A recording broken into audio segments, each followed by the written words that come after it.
is Sandor Scher. Sandor is an accomplished entrepreneur and real estate development professional with over 20 years of experience in the field. He's done a lot of development and preservation in some of Miami Beach's most revered historic hotels, and he's been deeply focused and committed to the community, and he's supported dozens of local organizations, including the Design Preservation League and Art Deco Weekend over the past few years. We're very thankful for that.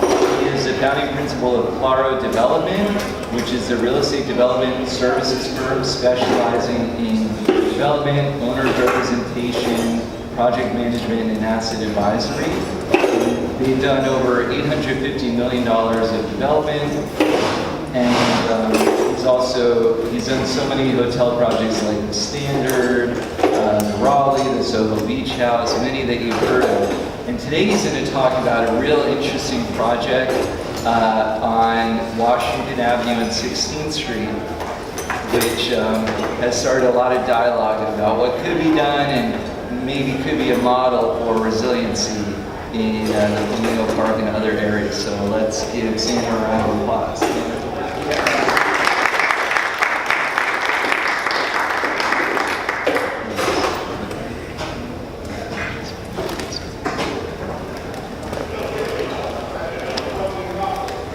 So thank you all for having me here. Thank you to Laura for inviting me and for putting this whole thing together, and Daniel, and obviously really nice to be here and to be able to talk about this. I'm going to talk about the 1600 Washington Avenue project, but I'm also going to talk about two other projects where we've been able to work with the city staff. I see Debbie Tackett here, so obviously nice to see you, and come up with some innovative solutions on ways to maintain the contributing aspects of the historic structures, while at the same time bringing them into into this current time where we obviously want to see fire and life safety code and resiliency code and the ability for the properties to be economically viable and last for another 100 years. So that is the gist of my presentation. So I'll start with 1600, and then I'm going to go on to two other projects, and one of them actually worked very closely with Alan Schulman's office on to come up with the solutions as well. So I guess it's a small little community here that we're all working on these things together. So 1600 Washington Avenue is a project that has, there's two buildings on it. One is a contributing structure. The other is a building that's built later in time, and so it has been changed and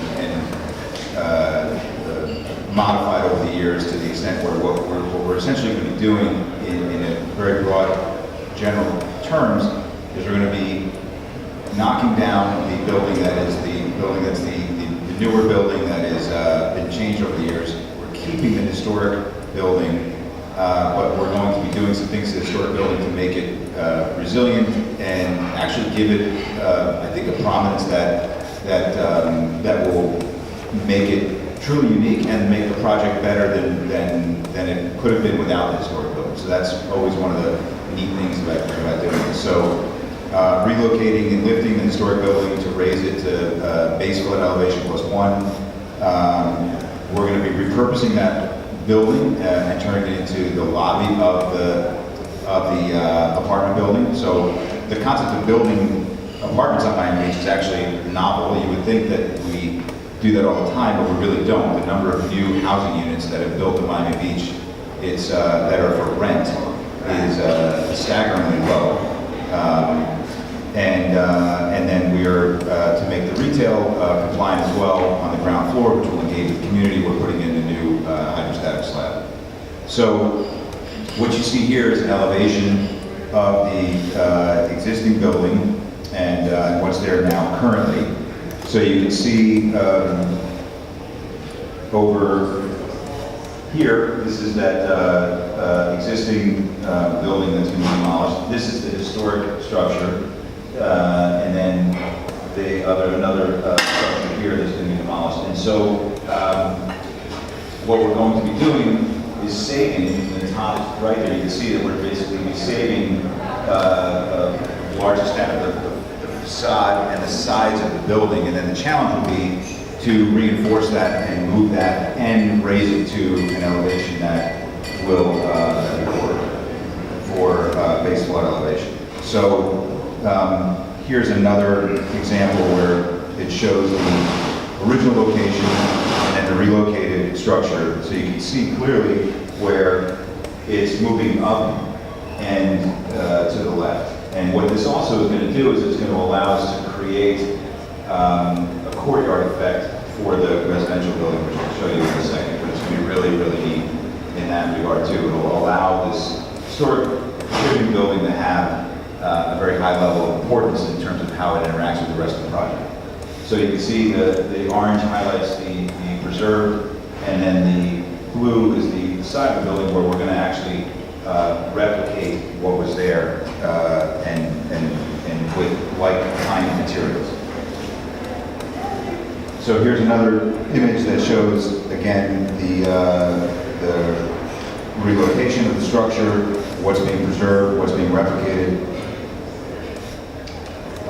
and another image looking at it from the street. You can see more clearly the detail of it. And then here's an image that shows you what ultimately is going to happen, which is you're going to have a setback residential building, which will be one of the first residential buildings built in this area in a long time. You're going to have the historic structure, which will become a featured courtyard entry with the structure. So you'll still approach this building from the same stairs and steps and elevations. You can see this is a sort of a contextual shot that shows you this style of architecture with the courtyard entry, and then that will be that will be something that now this building actually will have the importance of being a lobby for every single person to come in and out of this project, which is really a nice twist. The retail that you see on the right there will all be have hydrostatic slabs and be resilient and need to be at D+1. So in general, the whole project now is setting itself up for to have another 100 years of this building being reinforced, existing, being well cared for, with a new role as a gateway into the entire project. So this is an example of where the title of the presentation that I'm giving here is really the intersection between preservation and resiliency. And this is an example of where that's being done. And quite frankly, coming out with a much better result than it would be if you just knocked down a historic building and you had this sort of, very monotype building architecture on the ground floor. When you walk down this street now, because of the setbacks with the building behind it, when you walk down the street now, you're going to experience that historic building very much the same way you would have experienced it in the late 40s when you walk down the street. And that I think is really neat, and will be a great key for the neighborhood to kind of remember where it was and tie that back to where it's going. Here's another view. Shows you the courtyard. So the next project that I want to talk about is a project up on Ocean Terrace. And there's a couple things that were mentioned earlier. It's not just the resiliency that you deal with when you're dealing with control buildings. You're dealing with the civil rights behind the American Disabilities Act and working that into it. And so a lot of times these things all intersect and come together in a nice way. The other thing that's very unique about what's happening in Ocean Terrace is that recently there's been an initiative at the city to incorporate a lot more green space into the project. And anytime, we'll talk about this in a little bit, but anytime you can turn asphalt into green space, you have not just the beauty that we all experience when walking the street, but you have the opportunity to use that green space in clever ways that people don't see from above, but it's happening below in terms of stormwater retention and also just the biofiltration that occurs when rain runoff goes into green space areas. The earth naturally filters that runoff, and so that when it hits the aquifer and when it hits the below ground areas where the water collects, it's naturally been filtered. And these are concepts that I think are going to need to become endemic to how we develop here at Miami Beach going forward, and very much you can draw a strong parallel to this, to the presentation that Alan Shulman made earlier about the ideas for the canals and streets and the green spaces. It's all really connected. So there's benefits from a quality of life perspective, and there's also benefits from a resiliency perspective, and there's benefits from a preservation perspective, and they all actually can work together, and these are some examples of that. So at Ocean Terrace, we'll talk about the sidewalks being raised.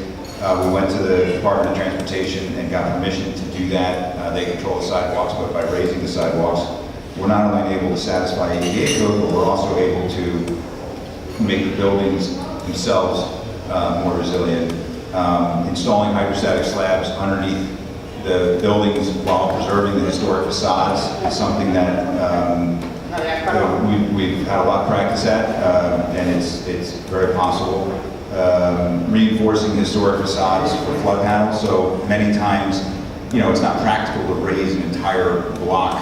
It's not one building, it's an entire block of buildings. So installing, raising that whole block might be impractical, but there are things called flood panels and things that you can do, reinforcing the historic facades to install those, and then those are a method to keep the water out. Obviously, all of these things have significant economic consequences to the cost of what we're doing, and so the challenge is to find that other, if you're drawing a Venn diagram for all these things that I'm talking about, one of those circles is going to be economic feasibility. Dry floodproofing on the basement. The gentleman that spoke just before me showed some graphics for what that looks like, and stormwater management and biofiltration, which is what I was just mentioning before about the green space. So this picture shows the entire block of Ocean. Ocean Drive used to run all the way up, and at some point, it ran all the way up there. At some point, Carl Fisher had gone to the city and basically said, look, you have this really narrow strip of land that can't really do anything with it, and that's the area that is where all the residential buildings are in the 50s. And with that narrow strip of land, he had proposed all these buildings will basically be reinforced. They'll be able to have flood panels installed on them as needed. We get lucky with Broadmoor. This building actually, I don't know if they were thinking about this at the time, but this building actually has an elevation of 10.5 or 11 in the lobby. So, just by kind of consequence of being in an area of Miami Beach that was originally platted called Altos del Mar, meaning mountains of the sea, this is our Telluride for Miami Beach. So this building actually works quite well as it is. And this is the Collins Avenue, so it's the entire block, Collins Avenue and Ocean Terrace, and we're working on the entire thing. And on Collins Avenue, what we're doing is we're raising that sidewalk, which solves the accessibility issue. I think at Goldstein's you can sort of see what's going on here. There's this sort of non-code compliant ramp that goes up with these little pocketed doors, and all of that needs to be reconciled. The other benefit of raising the sidewalk is, the challenge of a good walkable sidewalk is how do you insulate the people on the sidewalk from the bustle of the cars? And if it's a quieter street, it's not such a big issue, but when it's Collins Avenue and it's basically the driveway out of Miami Beach, it's extremely busy. So by raising the sidewalk, it gave us an opportunity for a small landscaping buffer between the cars and the sidewalk as well, which I think will be a very nice addition. So here's a section of that, which basically shows you, these are the historic facades, and like an outdoor seating section, walkable sidewalks here, and then a landscape buffer, and then a step down. So we'll be able to have a sidewalk that helps us with ADA and also makes it more resilient. It's not going to be DFE plus one, and raising all those buildings would be, relatively infeasible, but it will be certainly a better situation. This is underneath those buildings, so Collins Avenue, you can see on the graph, is over here. Ocean Terrace is here. Here's the beach. And then this is a dry flood-proof basement that's going to be built underneath. So these little squares here indicate the foundations of the Broadmoor Hotel, which is the hotel on the corner.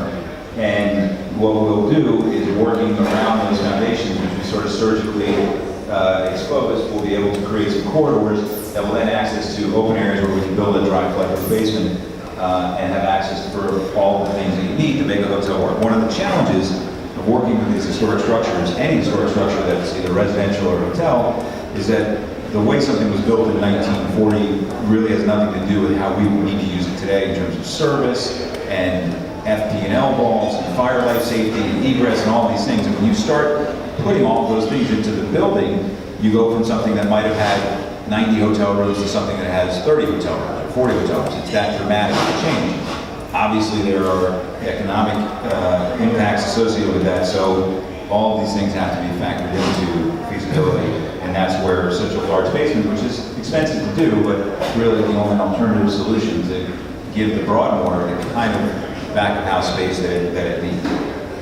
Here's a plan view, and what this shows is all of the, these are the historic buildings on Ocean Terrace, and what they're being repurposed as is retail buildings. So each one of these buildings will have its own little courtyard at night, and it's sort of reminiscent of, if you ever walk into a bar or restaurant in New York City or Boston or an old city, and you have this, it's a cool place, but then you look at the back and you say, oh, there's this little garden back there, and you go in the garden, and it's just kind of this aha moment. It's very quaint, it's very nice. The idea is that each one of these historic buildings will have that, and because they're historic facades, it should work in terms of, feeling like something that actually is intentionally there, and it allows us to really activate the street, which was one of the main things that the community was very concerned about, and that we were very concerned about. There's a good agreement on all of that. It allows this entire street to be activated with retail, and then on Collins Avenue, these are the existing retail spaces with the raised sidewalk, which will then connect to a breezeway, so you can walk from Collins Avenue to Ocean Terrace, which is a nice feature because walking around the block is never really that nice to do versus walking through it and having the property really be interconnected. So that shows you the importance of raising the sidewalk, and you can see the green buffer on Collins Avenue that will be added that's currently not there. So here's an example of, these are photographs of what Ocean Terrace looks like today, and what I'm going to talk about now is the concept of the integration of the city is moving forward with an idea to build, to utilize this real estate that's on Ocean Terrace, which is essentially a sea of pavers and asphalt, and turn that into something that can be much more meaningful to the community. And so this is what it looks like today. And the idea would be, how can this be reimagined as an amazing oceanfront urban park space, and make it all green, and make it something that is very pedestrian friendly, and give the importance of the real estate to the people that are using it, as opposed to the cars that are parked there. So here's just a couple more images, give you some context, in case you haven't been up there. What's really cool about Ocean Terrace is I know people who live in Miami Beach for 20 years and they say, I don't know where this is. So it's sort of this hidden little thing. And there's a great taco place in the hotel there if you guys love tacos, called Tequila, so just FYI. So here's some inspirational images for what urban parkscape looks like. This is obviously in Lincoln Road, and I think it's one of the most successful urban green parks in the world. When you walk through it, I've been there 100 times, and I never stop being impressed with what it feels like. This is my Beach Town Park, which another is in a beautiful urban park, which has a tremendous collection of species, and really is a huge asset to the community. So if you think about what these green spaces have meant for our community, and how they how they've affected the community around it, that's a bit of the inspiration for what the ideas are being circulated for Ocean Terrace. Here's another example, which you guys are all very familiar with, in World Symphony. So here is an early concept of different ideas, and this is sort of, these are things that are, I can't tell you any of this is actually happening. These are just things that I grabbed from a current in-progress design charrette that's been happening right now, and I just thought it would be relevant because it's not just showing you something that's been done or that will happen, but it's actually happening right now and gives you a good peek of that. So this is a pedestrian-friendly option where you still have a vehicular circulation and much more green space. And obviously that green space has benefits. This is something called pedestrian focus, where you can still drive a vehicle through it, but it's more focused on pedestrians in that the vehicular drive is now on the southern block, which this is a residential building that has an entrance here for cars, so that will always have to be maintained, but this then becomes more pedestrian. And then this is a version that's called pedestrian only, which seems to be what the community has responded the best to. And it's really this, it's an opportunity to have something as meaningful as South Point Park in North Beach. And something as game-changing as that. And now with all this green space, this is where you get into the concepts we were talking before about biofiltration, stormwater management. Now you're taking a sea of asphalt and pavers that needs to be mechanically drained and go to pipes and lift stations and all this infrastructure that we have to build to support that. And you've eliminated all that. You've created a way for Mother Nature to deal with the stormwater and handle it. And what that'll mean is building up mounds. So you'll have, I think somebody mentioned it earlier, maybe it was Alan in his presentation about in the Netherlands where they actually will build higher levels of ground that are then vegetated, and then those higher levels of ground actually, which feels great because you have this amazing vista, but below it, you've actually now created storage space for stormwater. So those are the concepts that will be integrated into this if this moves forward. You can see elevate key areas to engage with water. So, and then this is a canopy plan. So this shows you. This is the plan without the canopy of trees. This is the plan with the canopy of trees. So you can see that now you've got this, you can imagine what this feels like with this level of planting and trees and density of vegetation. It is a real Miami Beach botanical garden type tranquility, and also those trees do something very important. All those plants and trees, what do they do? They use the water. So you're really thinking about your biggest liability and trying to find a way to make that in harmony with something that's going to then, quite frankly, have an enormous community benefit, which is something that, if nothing else, would be the driver for this. But there's so many other, amazing parallels that come together on it. So this is just another plan that shows the overall area a little more clearly in terms of the Ocean Terrace block, which is here, the property we're working on, the residential building in Collins Avenue, Van Shell Park, and how if this is all done and integrated, now you've got and this is Altos Del Mar Park, by the way, which is currently under construction. I think it's wrapping up soon, which will be a really beautiful oceanfront park. It was just sort of this abandoned field of grass, sort of like what the Par 3 has been that a lot of people are familiar with, where it's just been this project that you can't seem to get moving as far as a park that could be an asset to the community. So all of this comes together and works quite nicely. And that's another plan that shows the canopy as well. So the next project that I want to show you is the Greystone Redevelopment project. It's on 20th and Collins.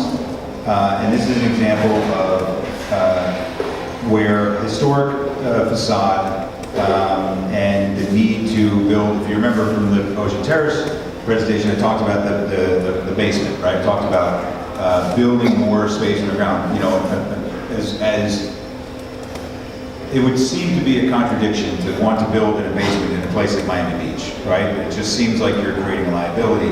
There's the technology of how to effectively build basements has dramatically improved in the last 10 years. It's something that I think from a dry floodproofing perspective, has gotten to a place where we can reliably implement it, and it's not this incredibly out of control cost. We can know in general what it's going to cost. It's extremely expensive, but it's not like it's extremely expensive and we have no idea it could cost twice as much. It's extremely expensive, but we can say what it is going to cost. So we added a dry floodproof basement to that building and then put in hydrostatic slabs. This is an Alan Schulman project where in order to work through preservation of the historic facade on Collins Avenue on the west side, but allow the property to make sense for current use, current requirements, activated rooftops, back of house, all those things. Alan was instrumental in coming up with a solution. And so this is an image of the project under construction. The project is about 7 months away from being done. So this is an older image, but this image shows what you have to do, which is this is the bracing that goes around. So what we essentially did was brace the entire structure from outside and inside. So there's kickers on the inside. Everything else gets demolished. You have, the existing floor slabs are 3 or 4 inches thick. They were poured with concrete that used beach sand. They're falling apart. It's more of a, how do we preserve what really is meaningful, but then build it back in a way that we know it's going to be here for another 100 years. This is an image from the inside of the construction site, so you can see what had to happen in order to preserve that facade. These are techniques that were originally pioneered in cities like Boston and Washington, D.C., and now we're implementing them here at Miami Beach.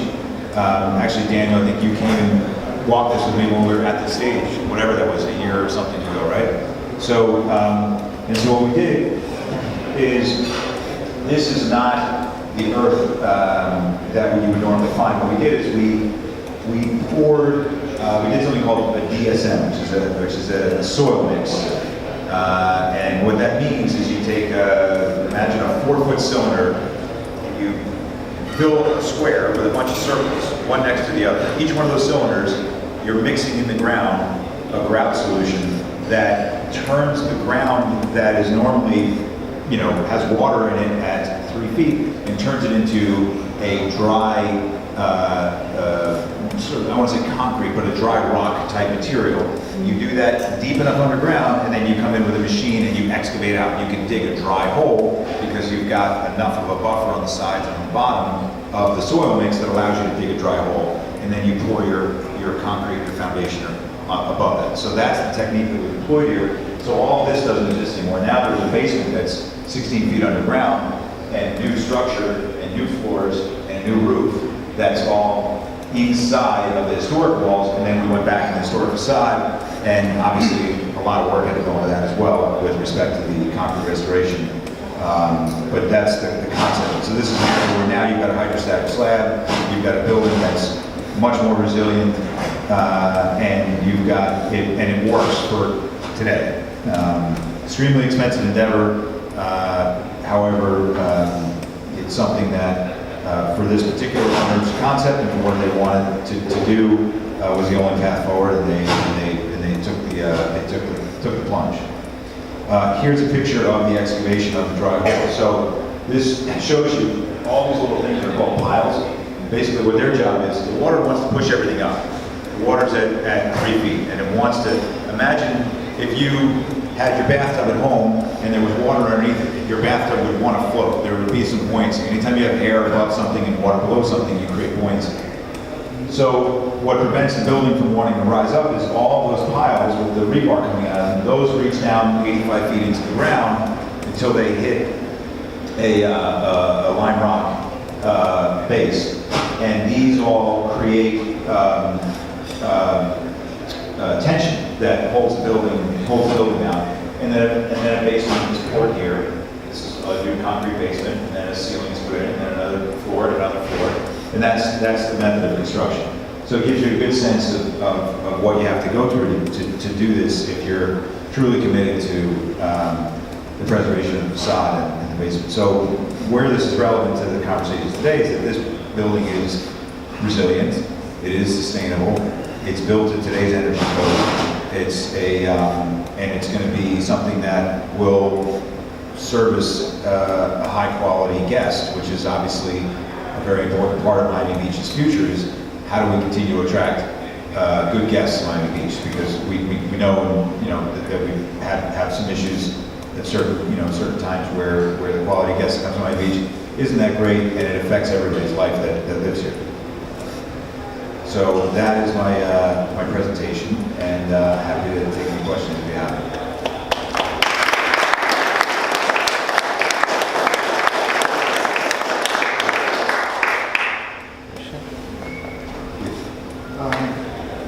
Going back to 16th Street project, we talked about the historic structure being used as the lobby of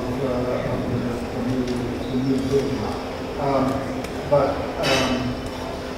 And we saw, exterior drawings of that, but what's it going to look like inside? Is it going to be a two-story high lobby? We're going to remove the floor? What's the concept for the inside of that building? So the question was, in case you guys didn't hear, what is the, at 1600 what's the inside of it going to look like? What's the concept for the lobby? Is it going to be 2 stories? Are we removing the floor? What are we doing? So the floor of the existing building, as it was an apartment building, it's basically kind of chopped up, random, some wood, some tile, that kind of stuff. So all that's going to go away. The walls and the facade will be what we reinforce, similar to what's being done here with the Greystone, where we'll actually put in, reinforcing braces and then pick the entire thing up and move it over. We'll have a new floor that'll be a hydrostatic slab, so it'll be, resilient in that way. It'll have, and then the inside space will be a 2-story in certain areas, yeah, and should be a really nice entry, but new finishes on the inside.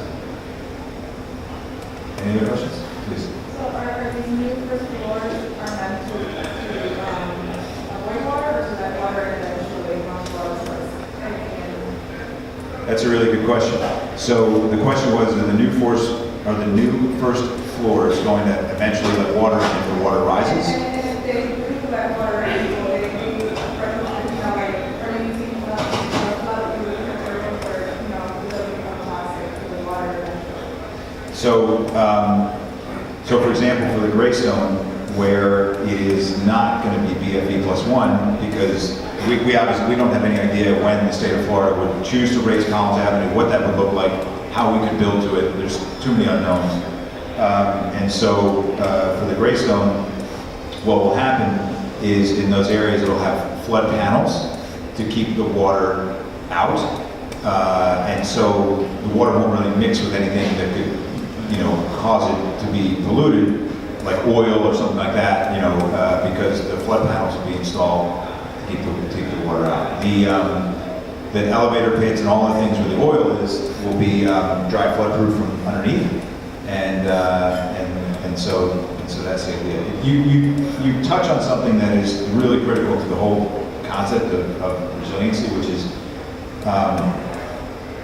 there is a point in time where we will have to think about, it's not necessarily like keeping the water out, it's about trying to limit the economic damage that the water does. And so if water can move in and out of a space and dry and recede and come and go and not cause economic damage because the space is built, because it's anticipating that, that is likely something that will need to be thought about when you're dealing with adaptive reuse on historic structures.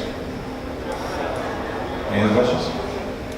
I just have a quick question of what the timing for the raising of the residential buildings at 1600 is going to be, because I think it's going to be of interest to a lot of people. That's one of the first multifamily. We're about a year away from doing that, so we're just going through the pre-construction process and getting pricing and things right now. So I would say we're about a year away. We still have to do some construction documents and get permits and things like that. Anybody else? Okay. Thank you guys so much. I really appreciate it.